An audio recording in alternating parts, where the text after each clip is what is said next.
Ambassador مسعود خالد صاحب، چین اور Russia جو ہیں وہ اسٹریٹجک پارٹنرز ہیں بالکل، اور شنگھائی تعاون تنظیم کے بھی اہم رکن ہیں، پھر خطے کی دو انتہائی اہم ترین طاقتیں ہیں، بہت ہی کلوز ریلیشنز ہیں۔ ہندوستان کا رشیا میں پہنچنا، ماسکو سے خاص طور پر کہنا کہ اس تنازع میں ماسکو کوئی اپنا رول ادا کرتے ہیں، آپ کیسے دیکھتے ہیں کہ رشیا اس صورتحال کو نمبر 1 کیسے دیکھ رہا ہے؟ اینڈ کین رشیا پلے کوئی ایسا کردار ادا کر سکتا ہے کہ صورتحال اور کشیدگی میں کمی ہو؟ آپ میں پڑھ رہے ہیں اس وقت لداخ میں چین اور بھارت کے درمیان تنازع جاری ہے، اور ابھی تک اس تنازع کو حل کرنے کے لیے جو ہے مختلف سفارتی کوششیں کی گئیں، لیکن ابھی تک اس کا کوئی حل نہیں نکلا۔ تنازع اپنی جگہ پہ بدستور موجود ہے، کشیدگی میں کچھ حد تک کمی آئی ہے۔ اس تنازع کا پس منظر کیا ہے اور اس کے خطے کی سیکیورٹی کے اوپر کیا اثرات پڑیں گے؟ پاکستان اس تنازع کو کیسے دیکھ رہا ہے اور دنیا کی بڑی بڑی طاقتیں اس تنازع کو کیسے دیکھ رہی ہیں؟ ماسکو کیسے دیکھ رہا ہے؟ واشنگٹن میں امریکی صدر کی جانب سے جو ہے ایک مرتبہ پھر ثالثی کی پیشکش کی گئی ہے، انہوں نے ثالثی کی پیشکش کی ہے چین اور بھارت کے درمیان اس تنازع کو حل کرانے کے لیے، اور اس سے جڑے ہوئے دیگر تمام تر موضوعات، نیپال اور انڈیا کے درمیان جو سرحدی تنازع ہے، آخر یہ سرحدی تنازع ہے کیا اور اس کا پس منظر کیا ہے؟ اس تمام تر ایشوز کے اوپر، اور اس کے ساتھ ساتھ چونکہ پاکستان بھی اس خطے کا ایک انتہائی اہم فریق ہے، پاکستان کے ساتھ جو اس کے جڑے ہوئے معاملات ہیں، لداخ کا معاملہ اس وقت گلوبل ہیڈ لائنز ہیں، تو اس کا کیا آپ کو تنازع بڑھتا ہوا نظر آ رہا ہے یا تنازع کا کوئی آپ دیکھ رہے ہیں کہ کوئی حل ہے اس کا؟ بہت شکریہ متین صاحب، آپ نے بہت اہم موضوع کا چناؤ کیا ہے آج۔ میں یہ سمجھتا ہوں کہ جو فوجی کشیدگی ہے وہ تو شاید اس میں کسی حد تک کمی آئے، کیونکہ بھارت کی دفاعی اعتبار سے چائنا کے رد عمل کے حوالے سے صلاحیت اور سیاسی ارادے کے امکانات کافی کم ہیں، لیکن میں اس کو ہائبرڈ وارفیئر کے کانٹیکس میں سمجھتا ہوں۔ ایک تو امریکہ نے سیاسی انداز میں بھارت کو اوبویسلی سپورٹ کرنے کی کوشش کی ہے، اگرچہ فیس ویلیو پہ ایک ٹویٹ آیا امریکی صدر کی جانب سے میڈیشن کے حوالے سے، لیکن اوبویسلی چونکہ ان کے تصویراتی جو رواسم ہیں نیو دہلی کے ساتھ وہ بہت قریب ہوتے جا رہے ہیں، تو میں نہیں سمجھتا کہ اس کو کوئی سنجیدگی سے بیجنگ میں لیا جائے گا۔ البتہ انہوں نے ایک قرارداد جو موو کی گئی ہے یو ایس کانگریس میں تبت کی آزادی کے حوالے سے، وہ امریکہ کی ایک انڈائریکٹ کوشش ہے چین پہ اپنا سیاسی دباؤ بڑھانے کے لیے۔ اور تیسری طرف میں یہ سمجھتا ہوں کہ ابھی حال ہی میں امریکہ نے جو تجارتی رواسم ہیں چین کے ساتھ، ان میں کافی ان کو ریویو کیا ہے، اور ان میں ہم دیکھتے ہیں کہ اکنامک اور ٹریڈ وار میں کافی ایسکلیشن نظر آتی ہے۔ تو میں فیوچر میں یہ انٹیسپیٹ کرتا ہوں، دیکھیں امریکہ ایک سال میں چائنا تقریباً $550 بلین سے زیادہ امریکہ سے کماتا ہے ایکسپورٹس کے نتیجے میں، جبکہ انڈیا بھی چائنیز ایکسپورٹ $74 بلین کی ہیں۔ تو اگر یہ دونوں ممالک چائنا کے اس سٹیپ کی اکنامک کاسٹ بڑھانا چاہیں تو وہ یہ تو کر سکتے ہیں، لیکن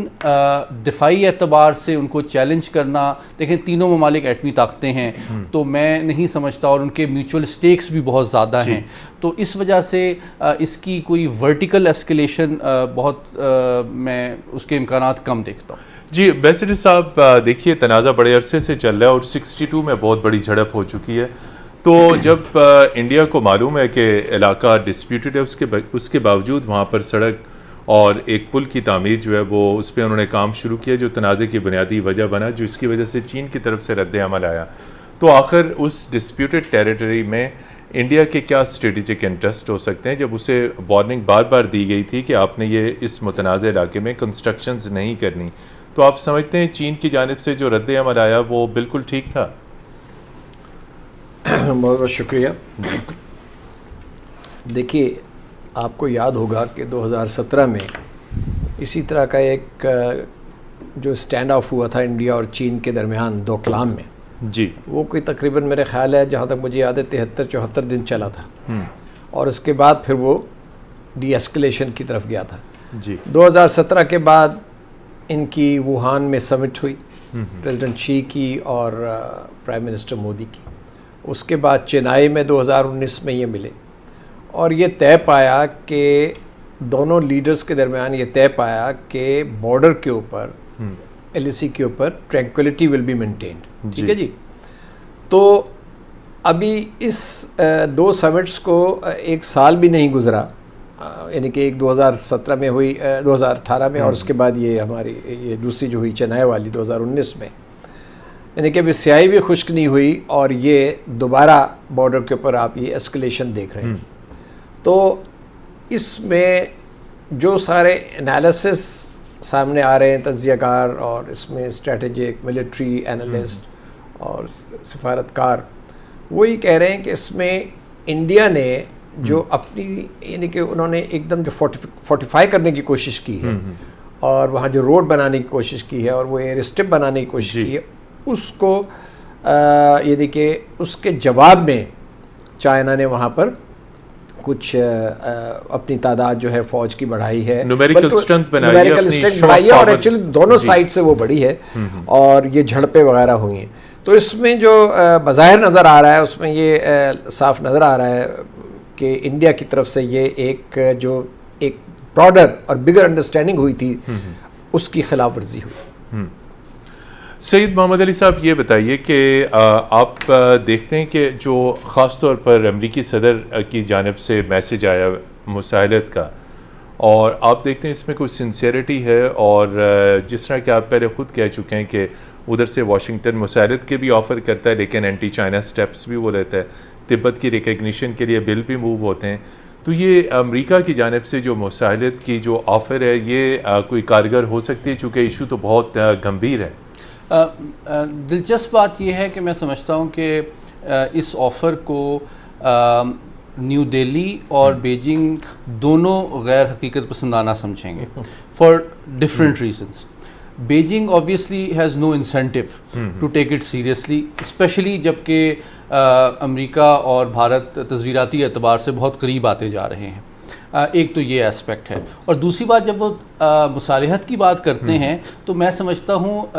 جو بھارتی سیاسی قیادت ہے اور جو فوجی قیادت ہے ان کے لیے یہ بڑی ڈس اپوائنٹمنٹ کی بات ہے کہ ان کا ایک میجر اسٹریٹجک الائی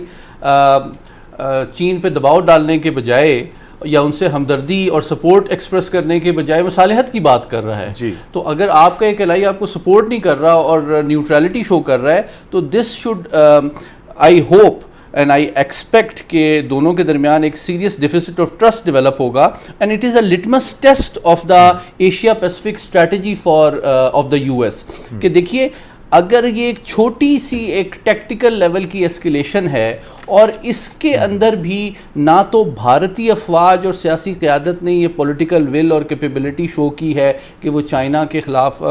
کوئی اہم قدم اٹھا سکتے ہیں, کوئی سبسٹینٹیو اسٹیپ لے سکتے ہیں, تو یہ واشنگٹن اور بیلٹ وے کے اندر بھی لوگوں کو سوچنے پہ مجبور کریں گے کہ کیا کتنا اپنی سیکیورٹی انٹرسٹ کو بھارت اسٹیک پہ لگائے گا امریکی مفادات کے لیے استعمال ہونے کے لیے. اور دوسری جانب بھارت کے اندر بھی جو اسٹریٹجسٹ ہیں, جو پولیٹیکل لیڈر ہیں, جو فوج ہے, وہ اس بات کے پہ نظر ثانی پہ مجبور ہو جائیں گے کہ کیا امریکہ ہمیں استعمال کرنا چاہ رہا ہے لیکن ہمیں تو وہ سپورٹ ڈپلومیٹک لیول پہ بھی کرنے کے لیے تیار نہیں ہے, تو فوجی طور پہ وہ کیا کریں گے. جی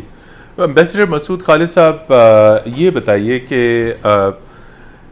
پریزیڈنٹ شی نے کہا تھا کہ وہ جلدی ایسے علاقے جن پر چین کا دعویٰ ہے وہ واپس لے لیں گے. کیا چین بھارت کی فوجی جو ہٹ درمی ہے اسی کے اوپر, لداخ کے تنازع کے اوپر, اس کو وہ برداشت کریں گے یا اس کو وہ ختم کریں گے؟ چین, سوال یہ ہے کہ آئندہ آنے والے دنوں میں چین کی طرف سے جو ریئیکشن ہے وہ فوجی وہ مزید سخت ہوگا یا اس کے اوپر کوئی لچک دکھائی جائے گی, جبکہ چینی قیادت یہ کہہ چکی ہے کہ ہم اپنے جغرافیائی علاقے کے اوپر جو جغرافیکل ٹیریٹری ہے اس کے اوپر کوئی کمپرومائز نہیں کریں گے. جی بالکل آپ نے صحیح فرمایا. دیکھیے چین کی بڑی کلیئر پالیسی ہے, جہاں تک ان کے ٹیریٹوریل کلیمز ہیں یا جو اس قسم کے تنازعات ہیں اس میں چین بڑا ایک فرم سٹینڈ لیتا ہے, کوئی لچک نہیں, کوئی لچک نہیں ہوتی. ابھی بھی چند دن پہلے, غالباً 3 یا 4 دن پہلے, پریزیڈنٹ شی نے اپنی فوج کو پوری طرح تیار رہنے کا حکم دیا. ٹھیک ہے جی. اس دفعہ یہ لگ رہا ہے کہ چینی سائڈ جو ہے وہ فرسٹریشن کا شکار بھی ہے ان دا سینس کہ جو ان کے بارڈر نیگوسیشنز ہوتے رہے ہیں انڈیا کے ساتھ، اس پہ ان میں انڈیا نے بالکل کوئی لچک نہیں دکھائی اور اس پہ کوئی پیش رفت ہوتی ہوئی نظر نہیں آئی. غالباً 22 یا 23 راؤنڈز جہاں تک مجھے یاد ہے ہو چکے ہیں ڈائلاگ کے ہو جی ہاں، لیکن اس پہ کوئی بریک تھرو نہیں ہے، کوئی ہیڈ وے نہیں ہے. تو اور یعنی کہ ہیڈ وے ایک طرف نہیں ہے، اور دوسری طرف یہ کہ اس قسم کی جو ہے آپ نے دیکھا کہ انہوں نے خلاف ورزی کی، ایک انڈرسٹینڈنگ جو بڑی انڈرسٹینڈنگ تھی لیڈرز کے درمیان، اور انڈیا نے بلکہ اشتعال انگیزی میں سمجھتا ہوں. چین جو ہے جی، چین کی پالیسی کو سمجھنے کے لیے بڑا ضروری ہے کہ چین جنرلی بڑا تحمل سے کام لیتا ہے، اور چینی فور پلاننگ کرتے ہیں، فارورڈ پلاننگ کرتے ہیں، اور سوچ سمجھ کے یہ ان کو یہ پتہ ہے کہ انڈیا جو ہے وہ ایک بڑا نیبر ہے، اور چین نے یہ سنسیئر کوشش کی ہے کہ انڈیا کے ساتھ ان کے تعلقات جو ہیں بہتری کی طرف جائیں، لیکن انڈیا کی طرف سے اس قسم کا جواب نہیں آیا. اور اس کی وجہ جو ہے، مین وجہ یہ ہے کہ ان کے تعلقات میں ایک جس کو میں کہتا ہوں کہ ایک ڈیپ مسٹرسٹ ہے. ڈیپ مسٹرسٹ، جی ہاں، ڈیپ مسٹرسٹ ہے. اور یہ جو اعتماد کا فقدان ہے، بہت اعتماد کا فقدان ہے. اور یہ چیزیں جو ہیں جو آپ دیکھتے ہیں دوکلام اور اب جو یہ ہو رہا ہے، یہ اس چیز کی ایک بڑی کلیئر ریفلیکشن ہے، مینیفیسٹیشن. تو اب یہ کہ میں یہ سمجھتا ہوں کہ چین جو ہے وہ ابھی جو خبریں آ رہی ہیں وہ یہ کہ دونوں سائڈز ڈپلومیٹکلی انگیجڈ ہیں اور بات چیت چل رہی ہے. لیکن میرا خیال یہ ہے کہ چین اس پہ اپنے موقف پہ سختی سے کاربند رہے گا، کیونکہ یہ ایک from the bigger security point of view and strategic point of view, جو لداخ میں جو انڈیا نے ابھی اسٹیٹس چینج کیا ہے، آپ کو پتہ ہے اگست کا جو انہوں نے اسٹیپ لیا تھا کشمیر کا، تو ایڈمنسٹریٹو اسٹیپ، جی ایڈمنسٹریٹو اسٹیپ، تو وہ امپلیکیشنز جو ہیں، اس کی امپلیکیشنز، لانگ ٹرم امپلیکیشنز بھی